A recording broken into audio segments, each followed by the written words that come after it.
Muy buenas noches, bienvenidos una vez más. Les habla su servidor José Luis Albarracín. Me es placentero poder compartir una vez más con ustedes que están ahí al otro lado en este encuentro. Recordemos que venimos con una periodicidad de hacer encuentros cada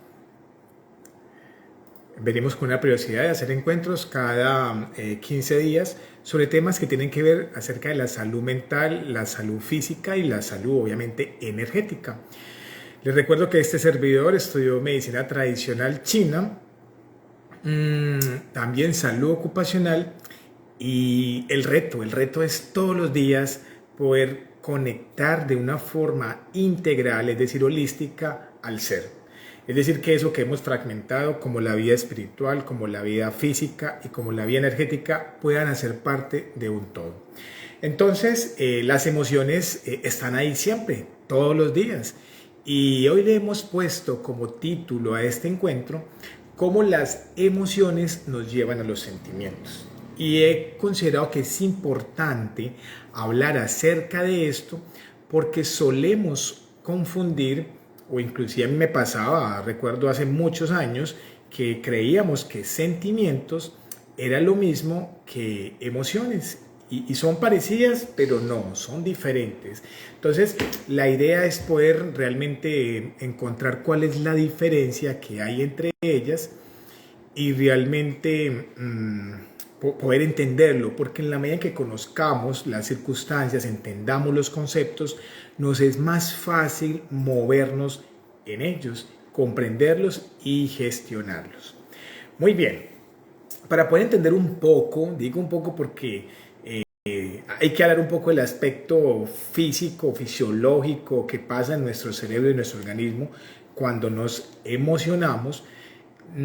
Debemos hacerlo lo más simple, y eso es lo que voy a intentar en estos próximos minutos, lo más simple de qué es lo que pasa en nuestro cerebro cuando nos emocionamos, qué es lo que pasa en nuestro cerebro cuando tenemos ciertos sentimientos y bueno, lo más importante, cómo buscar que tanto emociones como sentimientos puedan servirnos en un proceso sanador. Resulta que tenemos dentro de nuestro cerebro un área que se llama el tálamo. El tálamo percibe, ¿sí?, toda esa información que viene desde afuera, es decir, lo que vemos. Vemos una serpiente, vemos un carro que nos va a atropellar, vemos un río que se está saliendo, ¿sí?, vemos un perro que nos va a morder, vemos a un hombre armado acercándose a nosotros, ¿verdad? Vemos las mujeres ven un hombre bien atractivo acercarse, o los hombres vemos una mujer bien bonita, atractiva acercarse a nosotros. Lo que escuchamos, un estruendo, un sonido fuerte o una música suave, armoniosa, agradable. Lo que nuestra lengua a través de las papilas gustativas percibe como el sabor, si es un sabor desagradable, asqueroso, horrible, o si por el contrario es agradable y provoca repetir la experiencia, ¿verdad? Lo que tocamos, si tocamos algo frío, blando, ¿sí?, o tocamos algo armonioso, que sea placentero al tacto, en fin. Lo que quiero decir es que todo lo que pasa a través de nuestros sentidos llega a esa región del tálamo, ¿sí? Y entonces allí esa información se va a procesar. Quiere decir que nuestro cerebro rápidamente, antes de nosotros hacer consciente lo que vimos, lo que escuchamos, lo que saboreamos, lo que olemos, lo que tocamos, el tálamo, esa información llega al tálamo y el tálamo la manda a la corteza prefrontal, es decir, la información va a ir hacia aquí adelante, hacia esta parte nuestra, para procesar esa información y para mirar qué hacemos con esa información, ¿verdad? ¿Qué nos compete hacer frente a ese perro? ¿Qué nos compete hacer frente a ese olor a quemado? ¿Qué nos compete o qué tenemos que hacer frente a ese estruendo que escuchamos? Pero resulta que la información de lo que hemos percibido desde el medio exterior también se va para otra región del cerebro que se llama la amígdala. Ojo, esa amígdala no es la misma amígdala que tenemos aquí en el cuello, no. Es un área que está a los lados del cerebro, o sea, en la región temporal de cada lado, y es pequeña, es como el tamaño de una almendra de este fruto seco. Resulta que la información de eso que percibimos a través de los sentidos también llega a esta región amigdalina. Entonces, inmediatamente la amígdala toma esa información, ese estruendo de ese perro que ve, ese aroma que siente, el sabor que está degustando, etcétera, y busca y lo compara rápidamente con todos los recuerdos que tenemos, con toda la información que tenemos en el cerebro, para revisar si esa información que estamos percibiendo es peligrosa o no es peligrosa. Eso es lo más importante que hace la amígdala.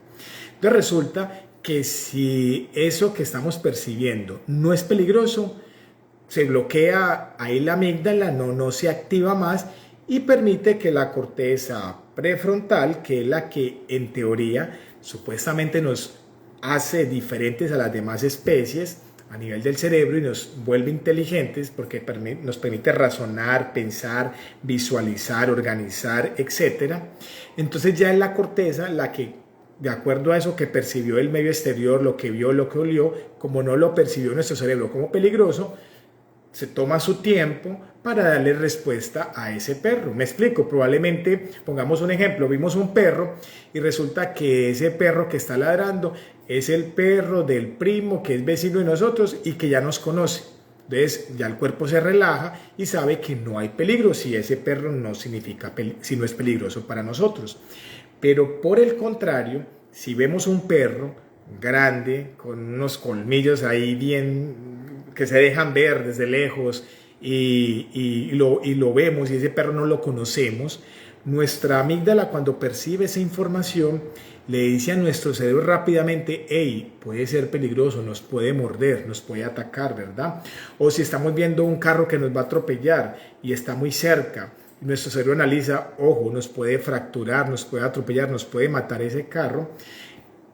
Casi que es instantáneamente que esa amígdala queda activada y nos manda una información como una respuesta motora a nuestras extremidades y a nuestro corazón y a nuestro intestino, a muchas partes, a la parte respiratoria también, para que se active toda la cascada del estrés. ¿Ves? Se aumenta la adrenalina, ¿cierto? Aumenta también la producción de cortisol, estas dos hormonas, adrenalina y cortisol, y eso nos permite actuar de tres formas. Recordemos que las tres formas son o defenderme, si me toca pelear con el perro, por ejemplo, de huir, si me toca esconderme del perro o correr para que no me atropelle el carro, o en algunas ocasiones también el estrés nos puede bloquear, es decir, quedarnos estáticos. Y a veces funciona. En el caso del carro, muchas veces uno queda quieto y el carro es el que desvía a la persona. O, por ejemplo, con los osos. ¿Sí? Se sabe que cuando hay un oso, por ejemplo, aunque en nuestra cultura aquí no es tan frecuente, pero el tirarnos al piso y quedar bloqueados y estáticos, es decir, parecer muertos, hace que no nos lastime. Inclusive hay muchos mamíferos, por ejemplo la zarigüeya es un animal que tiene como mecanismo de defensa, cuando se siente atacada o violentada, se queda estática, ¿verdad? Esa puede ser una alternativa. Entonces, la alternativa es cuando la amígdala percibe que hay un evento que es supremamente peligroso y lo interpreta como miedo, o sea que aparece ya una emoción del miedo, que es lo que estamos hablando hoy, de las emociones, cómo se convierten en sentimientos, se activa y nos manda una respuesta para defendernos, para huir o para quedarnos quietos. Listo, hasta ahí vamos muy bien. Y resulta que cuando ya pase esa escena que es tan peligrosa, esa amígdala tiene que ser capaz de desactivarse, de dejar de estar estimulada para permitirle a la parte racional poder coordinar y actuar de otra forma. Me explico. Frente al tema de la alarma y del peligro, estamos diseñados de tal forma que podamos responder rápido ante la emergencia, ¿sí? Y que no tengamos que racionalizar ni pensar ese evento, porque es un tema de supervivencia, ¿vale? Lo que pasa es que esa amígdala está diseñada para actuar por periodos cortos. ¿Cuánto tiempo durará la huida de un perro? Quizás segundos, si acaso, o minutos, pero no más. Esquivar un carro, segundos, ¿verdad? Frente a un terremoto, segundos. ¿Dónde está parte de la dificultad que tenemos hoy por hoy frente al tema de las emociones que nos perturban y frente al tema de la ansiedad, la depresión y el estrés?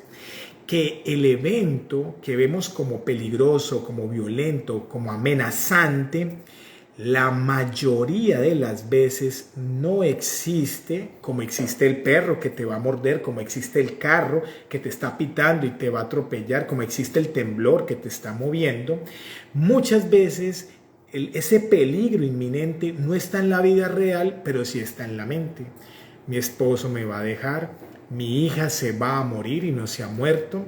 Me voy a quebrar económicamente, me van a quitar la casa y no nos hemos quebrado todavía, no han quitado la casa, pero son situaciones tan poderosas en nuestra mente que aunque no existen en la vida real, el cerebro está convencido de que es una realidad. Está tan convencido, porque esa es una realidad para la persona internamente, que produce taquicardia, porque la adrenalina se aumenta, que se inmunosuprime, se baja el sistema de defensa, porque el cortisol se excede en su cantidad y no baja, ¿sí? Entonces, es decir, que cuando la persona ya ha pasado el momento que de verdad fue estresante, ¿sí? Una dificultad, una pérdida, un trauma, una lesión, en este caso un perro que nos iba a morder, por volver al mismo ejemplo, un atraco, etc. Si la persona no sale de ese momento agudo y se mantiene perturbado, y esa amígdala sigue perturbada o activada, sucede algo que en neurociencia o en psicología se llama el secuestro amigdalino. El secuestro amigdalino quiere decir que esa amígdala queda tan activada, ¿sí?, que se nos dificulta poder pensar de una manera inteligente y armoniosa. Inteligente sería decir, venga, pero es que lo del perro fue ya hace como 5 horas y no me mordió. Entonces, ¿qué sentido tiene yo seguir estresado? Más bien inteligentemente busco cuál es la vía que debo salir ahora de mi casa para no encontrarme con ese perro, o a qué autoridad llamo para que le pongan un bozal a ese perro, o cómo hablo con ese vecino. Es decir, esa es la parte inteligente que hacemos después de pasar por ese momento agudo.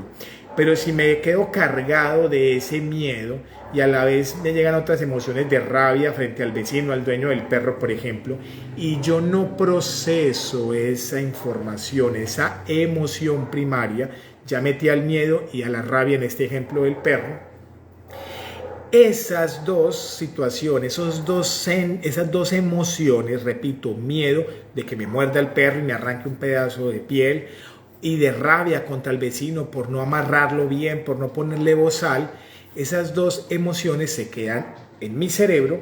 Ellas no me pidieron permiso para entrar. Las emociones son parte de nuestra naturaleza, ¿sí?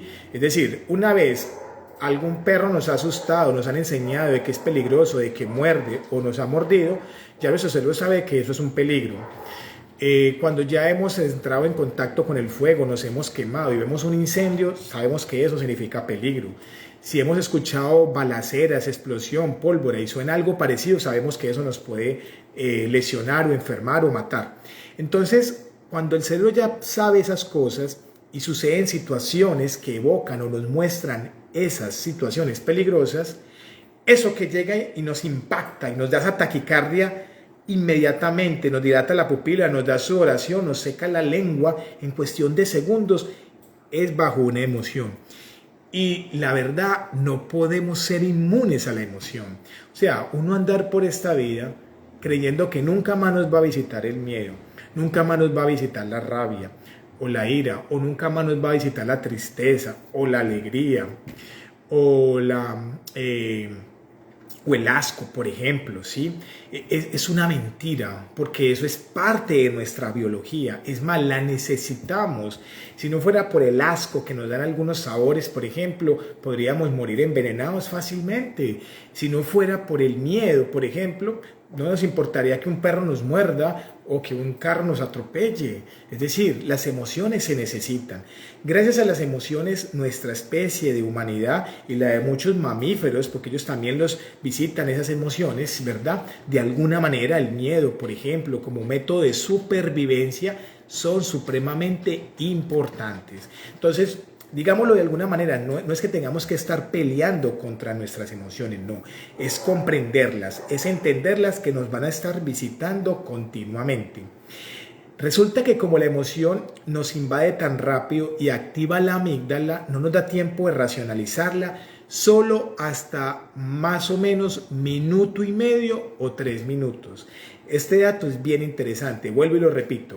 Nos visitó el miedo por el perro que nos va a morder, o la rabia que tuvimos frente a algo que nos dijo el jefe o un compañero, o la tristeza porque vimos algo que nos impactó, ¿verdad? Un accidente, por poner un ejemplo. Más o menos después de un minuto largo podremos salir de esa conmoción que nos da esa emoción y empezar a racionalizar, empezar a pensar y a interpretar eso que estamos percibiendo a través de la visión, del sabor, del tacto, de los oídos, etc. Entonces, aquí en este instante, después de minuto y medio, es donde empieza lo que muchos han llamado la inteligencia emocional, ¿sí? El padre de este concepto de la inteligencia emocional es el psicólogo y periodista Goleman, que del año 96, y gracias a los estudios de unos grupos de neurocientíficos, fue capaz de entender y de interpretar lo que era el secuestro amigdalino y nos lo desmenuzó para que el colectivo, la ciencia en general, la psicología, etcétera, pudiéramos entender qué es eso del secuestro amigdalino, ¿vale? Y desde ahí empieza todo este concepto de la inteligencia emocional. Entonces, si bien hemos dicho que esas emociones primarias, como son, vuelvo y les repito, el miedo, la ira, la tristeza o la alegría, ¿verdad? El asco, por ejemplo, ¿sí? Nos visitan, ¿sí? Tenemos un minuto o un minuto y medio de conmoción, que estamos ahí, inmersos por esa emoción.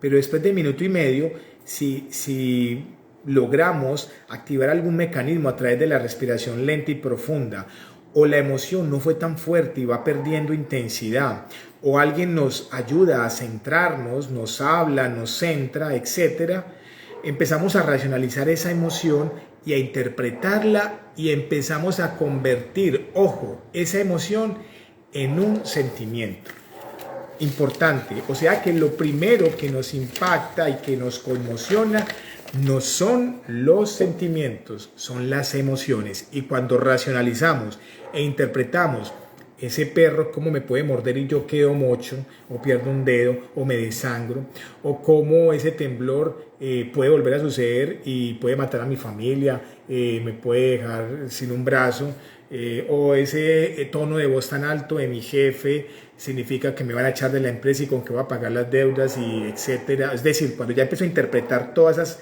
primeras emociones de acuerdo a la realidad que yo tengo, porque cada uno tiene una realidad e interpreta desde su mundo interior muy diferente las situaciones, ahí se empieza a instaurar un sentimiento, ¿sí? Entonces, por ejemplo, si hablamos del miedo, y entonces yo me quedé con miedo porque el perro me iba a morder, y todos los días cuando salgo soy temeroso pensando en ese miedo, y lo fabrico y maduro esa idea de que el perro podría salir en cualquier momento y poder morderme o yo desangrarme, por poner cualquier ejemplo. Entonces ese miedo ya no es una emoción, sino que se convierte en un sentimiento de angustia. Tengo angustia porque en cualquier momento me puede morder ese o cualquier otro perro. ¿Sí ven la diferencia? ¿Sí? O por ejemplo estoy en un desasosiego o una preocupación continua, por decir algo, ahora que estamos en un mundo de tanto movimiento, donde sabemos que el factor económico es tan importante, y entonces resulta que un banco me dice, vea, usted está atrasado con tal deuda y no la ha podido pagar, vamos a colocarle abogados, por poner cualquier ejemplo.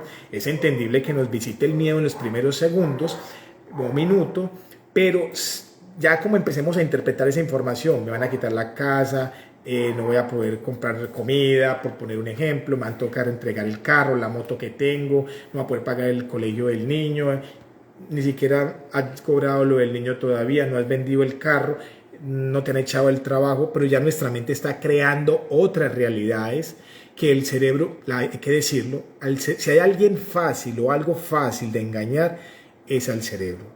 Al cerebro se le engaña súper fácil, basta con imaginar y él se cree el cuento. Entonces, ojo, aquí nace una posibilidad terapéutica y sanadora. Si sabemos que al cerebro se le engaña tan fácil y lastimosamente optamos muchas veces por engañarlo con pensamientos negativos, frustrantes, ¿sí? Pues empecemos a imaginar y a fabricar pensamientos más positivos, hermosos, que generen serenidad y que nos inviten a que el cerebro se crea, se convenza de que podemos fabricar otra realidad. Es decir, no tienes miedo porque te dijeron que hay una posibilidad alta de un cáncer. Entonces tú de una vez ya tu mente te está haciendo que se te caiga el cabello, que te dé quimioterapia, de que te van a enterrar, que tus hijos se van a quedar sin papás y no te has muerto, ni siquiera te lo han confirmado, pero ya te lo estás imaginando. ¿Por qué no imaginarse otra cosa? De que si vas a tener el cáncer, primero que hay que hacer una prueba diagnóstica para determinar eso, y que si lo tienes, pues habrán posibilidades de tratamiento y que mucha gente te llenas, te alimentas con eso. Mucha gente se ha mejorado de un proceso de cáncer, por ejemplo, y te hacen quimio, radios y siguen su vida, digámoslo de alguna manera, normal y pueden seguir cumpliendo muchas otras expectativas que tienen. Y solamente con alimentar esa forma creas una nueva realidad. Te metes en esa nueva realidad y te sientes mejor y tu cuerpo no se estresa. Entonces vean qué bonita es la herramienta de la imaginación para poder pasar de la imaginación a recrear situaciones de las cuales nuestro cerebro se convenza y le dé esa información al resto de nuestro cuerpo para poder comportarse de una manera diferente. Entonces, está en nuestra racionalidad, en la forma como pensamos, como visualizamos y cómo imaginamos, cómo vamos a pasar de la emoción al sentimiento, ¿sí? Entonces, listo, hay miedo, vale, eso me puede llevar que con el tiempo, o sea, con minutos o días después, si lo racionalizo de una forma no tan proactiva, es probable que me visite entonces la aprensión, la angustia, el desasosiego, la inquietud, que entre en terror, que me preocupe y es más, que aparezcan fobias o hasta la misma ansiedad, ¿sí?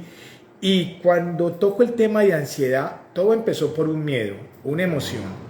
La emoción se quedó, la visualicé de una forma, digámoslo, negativa o en contra de mi bienestar. Se convirtió esa emoción del miedo en un sentimiento de perturbación o terror. Y si se mantiene días o meses ese sentimiento, pasamos a algo que se llama un estado de ánimo. Es decir, el sentimiento de vez en cuando aflora. Ay, estoy preocupado porque me acordé de la plata que debo, porque me acordé que por aquí los vecinos tienen perros muy bravos, pero por algún otro momento se me olvida y como que ni hay emoción de miedo ni hay preocupación como sentimiento. Pero si sigo obsesivo y madurando esos sentimientos y pensando en eso y recreándolo y dándole más fuerza, resulta que ahora ese sentimiento, en el ejemplo que estamos ahorita de terror, preocupación o angustia, se va a convertir en un estado de ánimo. Eso quiere decir que se vuelve casi permanente. Y es ahí cuando aparece ya la ansiedad. Es decir, que ya la ansiedad no es una emoción, es más, ni siquiera es un sentimiento. Me atrevo a decir más que es ya un estado de ánimo. Y estar bajo un estado de ánimo de ansiedad no es saludable, porque el cortisol se mantiene elevado, la adrenalina se mantiene elevada, la noradrenalina se mantiene elevada, podemos retener líquidos, aumentar de peso, se trastorna el sueño. Mejor dicho, con todo este cambio hormonal que da la ansiedad puede pasar la enfermedad que ustedes quieran pensar. Es tan así que hoy en día se sabe que tener elevado el cortisol tanto tiempo puede llevar a que se activen genes que son procancerosos, es decir, que aparezcan tumores como la psoriasis, también que es un problema autoinmune, por ejemplo, la artritis reumatoidea y otras muchas enfermedades, solo por estar estresado. De esta manera también, si cogemos, por ejemplo, la tristeza es una emoción que nos puede visitar. Por ejemplo, tenemos una ruptura amorosa, ¿sí? Entonces uno dice, bueno, pues sí, eso duele, claro, eso va asociado con el dolor emocional, duele. Y los primeros instantes, minutos, pues hay que vivir, percibir esa emoción de tristeza. Pero entonces, ¿qué empiezo yo a pensar frente a esa tristeza? Me voy a quedar solo el resto de mi vida, me voy a quedar sin pareja, nadie más me va a querer. Ese sentimiento, esa emoción se convierte entonces en un sentimiento. Y por momentos, si estoy distraído viendo televisión, estoy en cine, jugando con alguien, etcétera, puede que baje un poco los niveles de ese sentimiento. Pero si me mantengo ahí, no lo gestiono y no logro visualizar y creerme otra posible realidad con esto que llamamos cerebro y que permite la imaginación, entonces esa tristeza que empezó como emoción, que se convierte en desaliento, soledad, en sentimiento de melancolía, por ejemplo, o de desesperación, o inclusive de sufrimiento, se puede llevar ya a un estado crónico, ya no como sentimiento, sino como estado de ánimo, y que se llamaría entonces depresión. ¿Sí lo ven? ¿Sí? Entonces, vamos a recapitular de esta manera. Bueno, yo me voy emocionando mucho con estos temas porque me apasionan. Voy a hacer aquí un pequeño paréntesis para saludarlos. Lina María, que nos está viendo, qué rico, Lina, que nos sigues por acá cada 15 días. Tú nos dices que la mente tiene poder, total poder, mucho poder. Y lo más interesante es que la responsabilidad que tenemos cada uno de nosotros es aprender a domar esa mente. Yo digo que la mente es como un caballo brioso, hay que saberlo domar. Nosotros somos el jinete que hay que saberlo controlar. No podemos evitar pensar y ese no es el objetivo. Por eso a veces se hace tan peligroso cuando nos llenamos de tantos medicamentos que nos distraen de alguna manera y nos quita esa responsabilidad que tenemos. Ojo, no estoy diciendo que los medicamentos estén malos, no, sirven para ayudarnos en el proceso. Pero el ejercicio grande que tenemos que hacer es aprender a domar esa mente, hacer ejercicios mentales. Ve, hoy en día hablamos de que hay que ir al gimnasio para tener un cuerpo saludable. Excelente, pero ¿cuál es el gimnasio al que tú vas para mantener una mente saludable?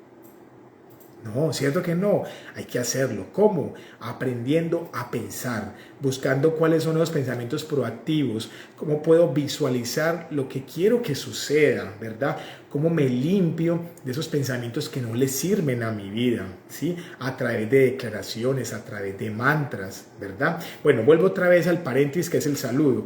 Por aquí Edna Giraldo también nos manda saludos. Edna, un abrazo para ti y tu familia.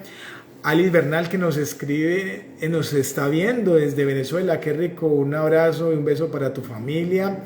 Diana Betancourt desde aquí desde Apartado, que nos está acompañando también. Diana, un abrazo para ti y para las otras personas que se van conectando en estos instantes. Muy bien, entonces, como les venía diciendo, así con cada emoción, pasado unos minutos se convierte en un sentimiento y pasado un tiempo, que pueden ser semanas o meses, se convierte en un estado de ánimo. Por ejemplo, la ira nos puede visitar o la rabia en un instante, ¿no? Por alguna situación que veamos. Y después de unos segundos o minutos se puede convertir esa ira en enojo, ¿verdad? Se puede convertir como en violencia o en hostilidad, como en ese sentimiento. Y si no salimos de él, con el tiempo se puede volver una persona como exasperada o irritable. Y son las personas que fácilmente se estresan o son fosforitos, ¿no? Muy irritables. Y ya se les convierte como una constante en todos los escenarios. Y todo porque no supimos gestionar esa emoción, inicialmente de la ira, que después se convirtió en un sentimiento de resentimiento o de enojo continuo y que finalmente nos llevó a mantenernos irritables de una forma continua, por ejemplo. Asimismo, estaría la tristeza, que se puede convertir fácilmente en una emoción, en un sentimiento de soledad o de melancolía, y que si se lleva al tiempo y no se soluciona, se puede convertir esa tristeza por ese pasado en depresión. Y asimismo el miedo, si no se resuelve, si no se gestiona, se nos puede convertir en una fobia o mantenernos preocupados como un sentimiento y con el tiempo en un estado anímico de ansiedad por todo ese futuro que no podemos controlar y lo racionalizamos desde esa perspectiva del miedo. La alegría, por ejemplo. La alegría también es una emoción que nos visita así, sin pedirnos permiso. Después de 1 o 2 minutos podemos racionalizarla. Al principio simplemente de alegría, recibes un regalo, ves a una persona que quieres mucho y hace rato no ves, te llenas de esa emoción, el corazón te late, sudas también, es deliciosa, ¿verdad? Pero ya después se puede convertir en un sentimiento de agradecimiento, en un sentimiento de satisfacción, en un sentimiento de éxtasis, por ejemplo. Y con el tiempo, si te mantienes así, podrías mantenerte en un estado de ánimo de contentura o de estar contento, por decirlo de alguna manera, continuamente, ¿sí? Entonces vean cómo los sentimientos llegan a nosotros sin pedir, perdón, las emociones llegan a nosotros sin pedir permiso. Ya está en nosotros cómo las vamos a racionalizar, qué vamos a hacer con eso que estamos sintiendo, qué vamos a visualizar para que se convierta en un estado, perdón, en un sentimiento. Entonces aquí hay algo bien importante y yo creo que tiene que ser el foco de este encuentro de hoy para que nos llevemos una alternativa sanadora. Como sabemos que la ira, la tristeza, el miedo, la alegría nos van a seguir visitando continuamente, tenemos que buscar cómo podemos llevar esas emociones a un sentimiento que sea proactivo y saludable para nuestra vida. Entonces, yo creo que nosotros no queremos para nuestra vida, por ejemplo, mantenernos irritables, hostiles continuamente. No queremos para nuestra vida mantenernos con melancolía, con depresión o sufrimiento. No queremos para nuestra vida estar siempre temerosos, angustiados o preocupados. No queremos para nuestra vida esos sentimientos. Entonces tenemos que ver qué situación es la que nos está llevando a emocionarnos de esa manera y buscar cómo podemos hacer que esa emoción busque convertirse en un sentimiento proactivo. Proactivo es que nos movilice positivamente. Proactivo es que nos sirva para sentirnos en paz, para sentirnos tranquilos, para poder resolver las cosas. Entonces, por decir algo, si estás siendo visitado por la rabia, por ejemplo, frente a una discusión que tuviste, por decirlo, con tu pareja, busca comprender. Activa la comprensión, el poder de la escucha, el poder observar qué puede estar pasando en la otra persona y en ti para que estén bajo esa circunstancia, bajo esa confrontación, y cómo podemos de alguna manera en esa comprensión mirar con qué estamos de acuerdo, qué estamos dispuestos a negociar, qué cosas no se pueden tolerar, ¿sí? Racionalizando siempre esas situaciones, haciendo el esfuerzo, porque estamos hablando de comprender, haciendo el esfuerzo de ponernos en los zapatos del otro para poder entenderlo y de esa manera poder buscar ser resolutivos, ser proactivos, diligentes y evitar más confrontación que nos lastime. Entonces ya el estado de ánimo no va a ser una persona hostil, ni te vas a convertir en una persona irritable o iracunda continuamente, no, sino que tomas esa ira y te vuelves una persona que resuelve cosas, una persona diligente. Y ves cómo cambió, cómo aprovechaste esa ira para resolver situaciones. Es decir, el otro o otra persona, si lo comparamos, se puede quedar ahí, de una forma hostil y se convierte en una personalidad irritable o en un estado de ánimo irritable. Pero sabemos que estar ahí no es sano para nuestro corazón ni para nuestro ser. En cambio, si vemos en eso una oportunidad de trabajar la comprensión, nos sirve para resolver situaciones, por ejemplo. Asimismo, si nos visita el miedo, por ejemplo, sabemos que esa emoción se puede convertir en un sentimiento de temor o de angustia, por ejemplo. Entonces podemos aprovechar cada vez que nos visite el miedo, ¿sí? Buscar cómo nosotros podemos movilizarnos para evitar esa situación que nos está generando miedo y darle una mirada diferente. Es decir, empezar a hacer un discurso de cómo, si el miedo me está llevando a un futuro inestable, donde yo veo que hay peligros, pues aprovecho esta mente y visualizo futuros más amables, futuros donde me voy a manejar de una forma mucho mejor. Me imagino un futuro donde se van a poder dar más posibilidades para sentirnos mejor y estar saludables. Y de esa manera, entonces facilito que mi estrés y mi angustia por ese futuro baje y puedo sentirme contento y puedo sentirme tranquilo y cambié el estado de ánimo, no me quedé en una persona temerosa, por ejemplo, o en la ansiedad. ¿vale?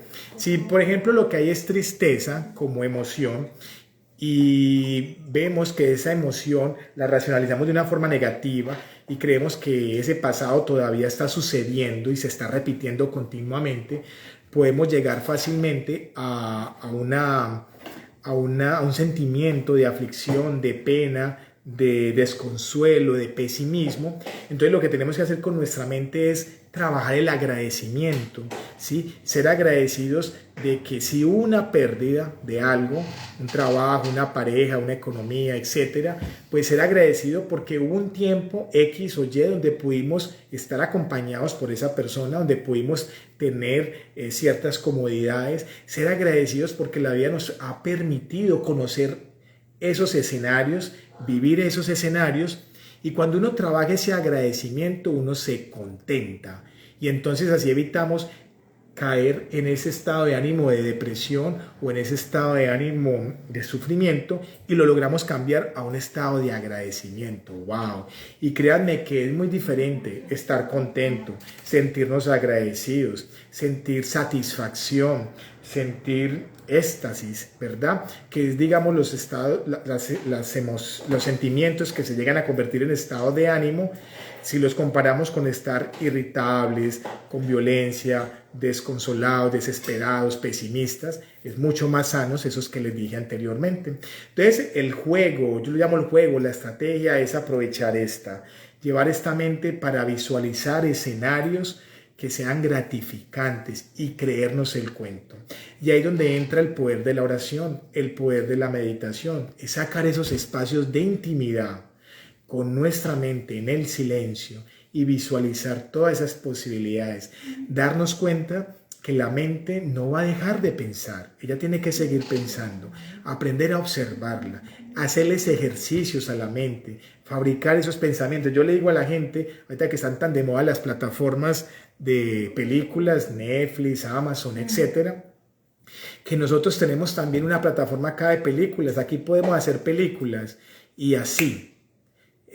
Tú eres el director de esa película, escribe el guión, mira en tu mente qué cosas quieren que pasen. Ah, médico, pero es que eso no es real. Pues tampoco es real que tu esposo te ha dejado, tampoco es real que te vas a quebrar y te van a quitar toda la plata en los bancos, tampoco es real que te vas a morir por el COVID o que la guerra que está ahorita ocurriendo en Europa va a llegar a tu casa, etcétera, cualquier escenario. Entonces, aprovechemos esta herramienta y creemos películas, diseñemos guiones que realmente nos motiven, nos muevan a ser mejores seres humanos. Entonces, familia, definitivamente está en nosotros hacernos responsables de esas emociones que nos visitan para racionalizarlas y después de unos 2 o 3 minutos convertirlas en sentimientos que realmente nos puedan servir para mantener estados de ánimos muy positivos, como serían estar contento, sentir placer, sentir gratificación, sentir gozo, ¿verdad? Y que realmente se pueden experimentar gracias a esos ejercicios mentales o espirituales que llamamos la meditación o que llamamos la oración. Ya para cerrar, busquemos mudras. En las tradiciones orientales nos dicen que hay diferentes mudras. Los mudras son diferentes sonidos que se hacen con la boca. Mantras, hablo de mantras, los mudras se hacen es con las manos, diferentes mantras que se hacen con la boca, sonidos para que la mente no se distraiga. Pues en Occidente también podemos hacer ciertos mantras. Yo recuerdo una de mis abuelas, que ya no nos acompaña en esta forma física, decía, mi hijo, cuando me había preocupado por estar estudiando medicina, hace más de 20 años, mi hijo, que nada te turbe, que nada te espante, solo Dios basta. Puede sonar quizás muy religioso, pero si lo miramos desde una forma espiritual y estás convencido en tu creencia que hay algo más fuerte que tú, más grande, una fuente que la podemos llamar Dios, y estás realmente haciéndote sumiso para que se haga la misión de esa fuente, de ese Dios, y no tu voluntad o tu ego, que nos puede asustar, ¿verdad? Pero hay que estar convencidos, esa es la diferencia, ¿verdad? Otro mantra que me gusta es que cuando me encuentro frente a una situación que es muy grande, una propuesta económica, una dificultad económica, un problema de salud, sea personal o sea un problema de salud de alguno de los pacientes que nos visitan, Siempre digo que la fuerza que hay dentro de mí, el espíritu que hay en mí es más grande que ese problema y que esa dificultad. Y se van resolviendo las situaciones. Entonces miren que podemos llenarnos de muchas palabras o frases poderosas que nos empoderan y nos permiten visualizar esas cosas que queremos que sucedan. Bueno, Sonia también por aquí nos dice que buenas noches. Sonia, me alegra poder verte a través de estas plataformas. Vivi también se conectó con nosotros. Bueno, muchas gracias. Recuerden, a través de las redes en Instagram, Facebook y YouTube encuentran todos nuestros videos. Recuerden que todos los martes estamos montando un video del curso gratuito de cómo aprender a gestionar precisamente el tema de hoy, las emociones, los sentimientos y el estrés. Ahí lo encuentran en la plataforma. Los amamos. Les recordamos que para este mes de marzo estamos promocionando el curso de masaje que se va a dictar aquí en la ciudad de Apartado. Lo va a dictar la doctora Paula Andrea Peña, mi amada esposa, compañía también de José. En las redes pueden encontrar toda la información en nuestros teléfonos. Recuerden que es cupo limitado. Los invitamos a que, si están interesados, llamen y se inscriban porque es con previa inscripción que pueden acceder al curso. Y bueno, sin más preámbulos, esta pantalla se acaba y lo mejor de todo, a seguir viviendo en cada presente. Los amamos y hasta una próxima. Muchas gracias.